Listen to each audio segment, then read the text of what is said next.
Hello, this is Rebecca again. This lesson is all about writing thesis statements for cause essays. I'll show you some general sentence structures that you can modify with your own words and phrases. Most of the examples in this lesson are the same as the thesis statements shown in the Writing Introductions lesson, so they should look familiar to you. To start, let's review the role of the thesis statement in an essay. The thesis statement is a direct response to the essay question. It is the last sentence of the introduction. Here's an example. 2 primary reasons for some jobs being more popular than others are the working environment and the financial benefits. The thesis statement gives 3 pieces of information to the reader. It tells the type of essay, reasons, the topic of the essay, some jobs being more popular than others, and the ideas or specific reasons that will be discussed in the body paragraphs, which are often called the subtopics, in this case, the working environment and the financial benefits. This one will be the topic for body paragraph 1. This will be the topic for body paragraph 2. This thesis statement shows the structure for the rest of the essay.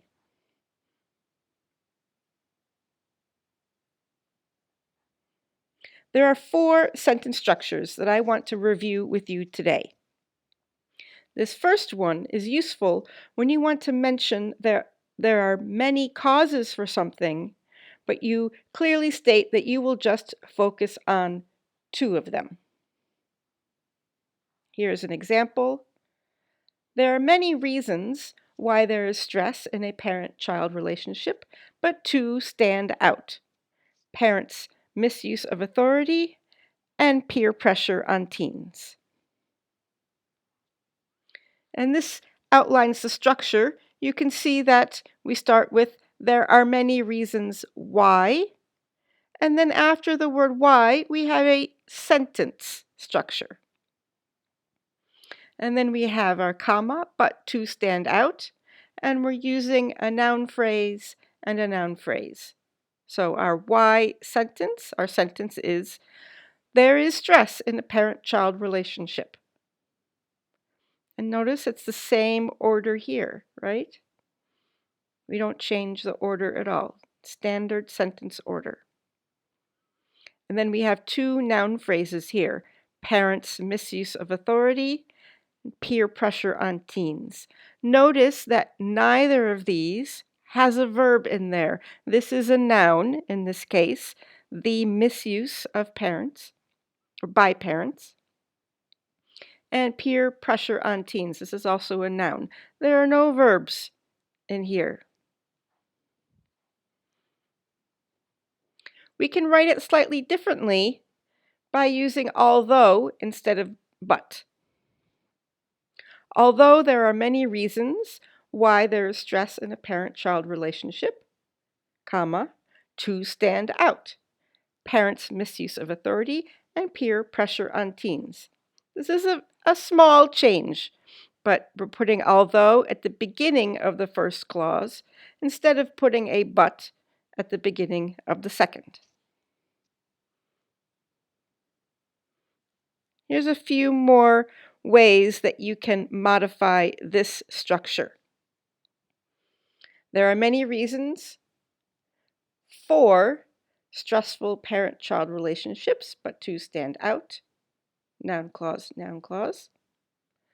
The change here is that we're not saying reasons why, we're saying reasons for.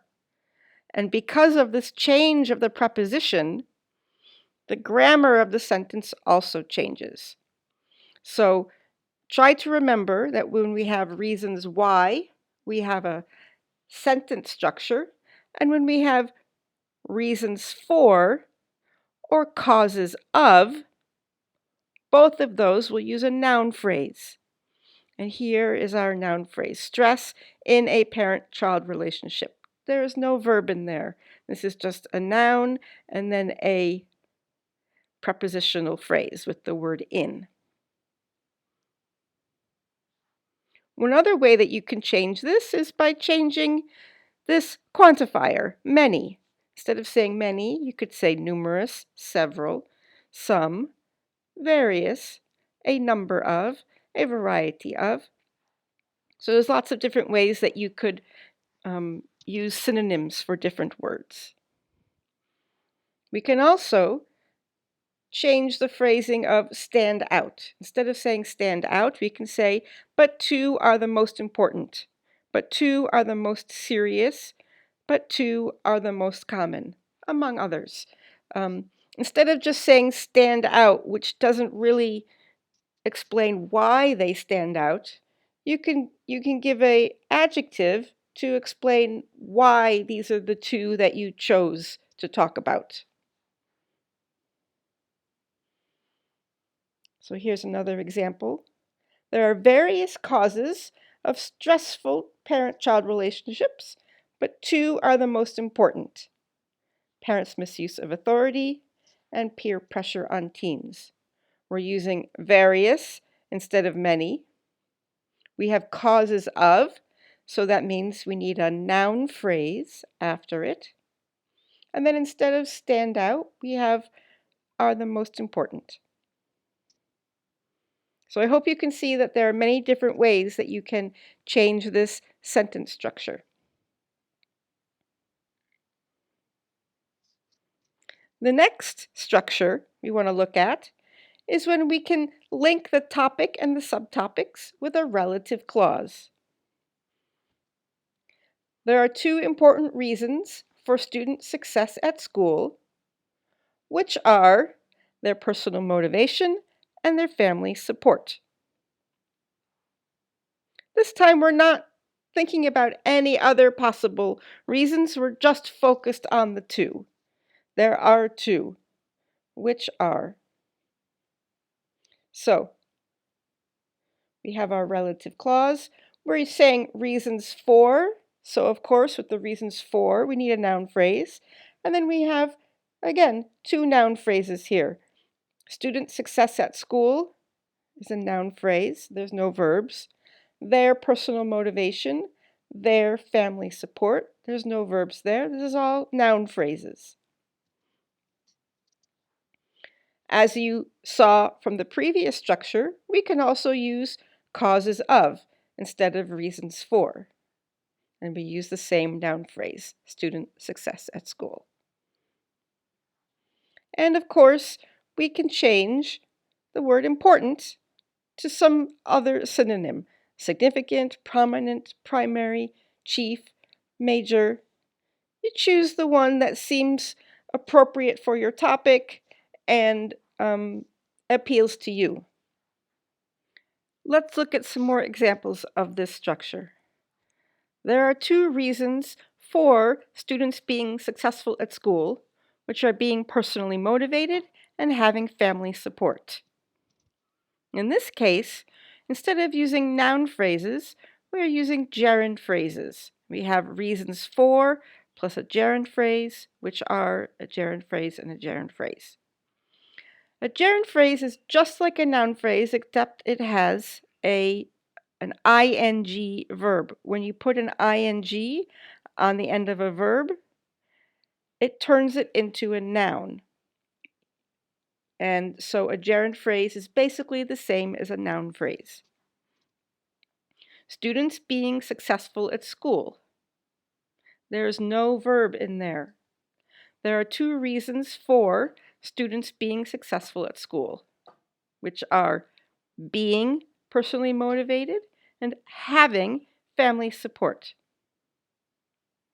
Now, you don't have to always keep them the same. You can use a noun phrase here and gerund phrases here, or you could use noun phrases here and a gerund phrase here.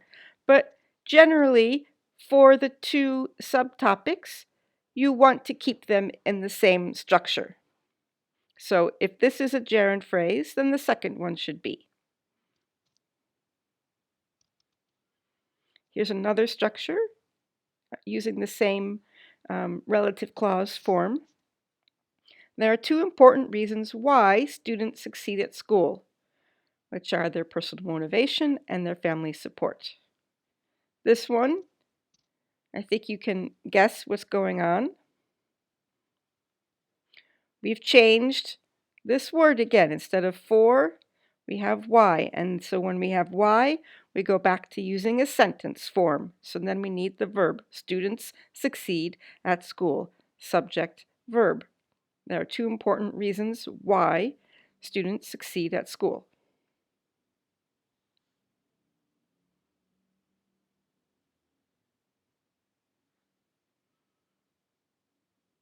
So these are all our building blocks that we can mix and match together, but we have to do it in specific ways. The third structure is linking the topic and subtopics with a cause-effect conjunction. Some people avoid using credit cards because of disliking technology and irresponsible spending. Or, another example, some people avoid using credit cards because they dislike technology and irresponsible spending. So, these ones are linked with a cause-effect conjunction. We have because of here, and we have because here. If you are unfamiliar with these cause-effect conjunctions and how they are used, then there's a earlier lesson with this topic that you can go back and review. We use because of with a noun or gerund phrase, and we use because with a sentence. In this case, our sentence has the two subtopics in it with an and in the middle. So in the first one, because of with a noun gerund phrase, in this case, we're using gerunds, disliking and spending. We can also change the word avoid. Instead of using the word avoid, we can use refrain from, stay away from, keep away from, etc. And you should know that there's synonyms for because of, like on account of, due to, owing to, just like there's synonyms for because, since, and as.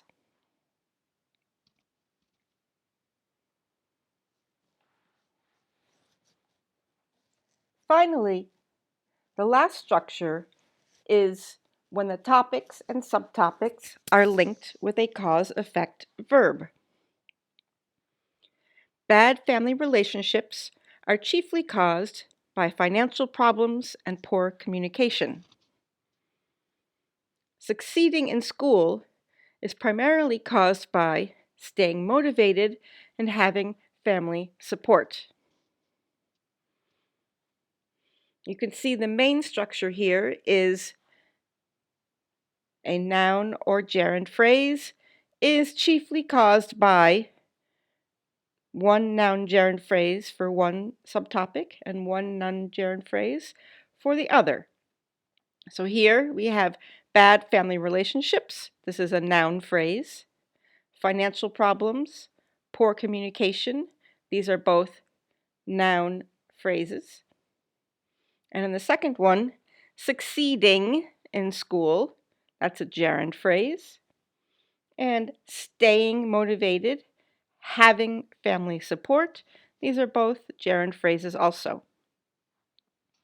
This verb, to cause, is used here in the passive voice, is caused by, are caused by. I have the is here, but it depends on your subject, if it's plural or singular, are caused by or is caused by. But there are other verbs that can be used in the active voice.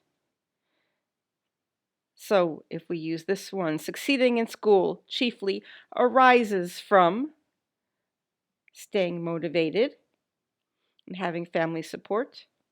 Succeeding in school chiefly results from staying motivated and having family support. or stems from staying motivated and having family support. So these are 3 verb forms that are used to link the topic and the subtopics. And of course, we have this word chiefly, and here I use primarily, and we could replace this adverb with some other adverb that fits the meaning that you want to give for your topic. Mainly, basically, predominantly, primarily, mostly, etc. So, how can you improve at writing thesis statements? Choose a topic, see how many different ways that you can write the thesis statement. Try all 4 of the structures, and from each structure, try 1 or 2 different variations. The more flexible your writing is, the more it will sound like your own words rather than something that you memorized. Also, with practice, you will begin to see how some formats fit certain topics better. For example, a topic about government corruption should have a different tone than one about the benefits of pets.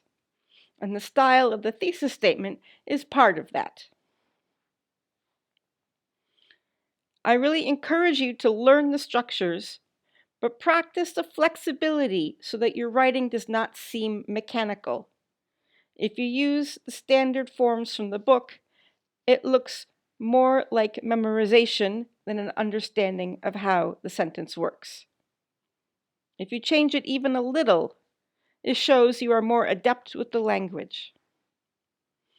Also remember that a long thesis statement is not better than a short one.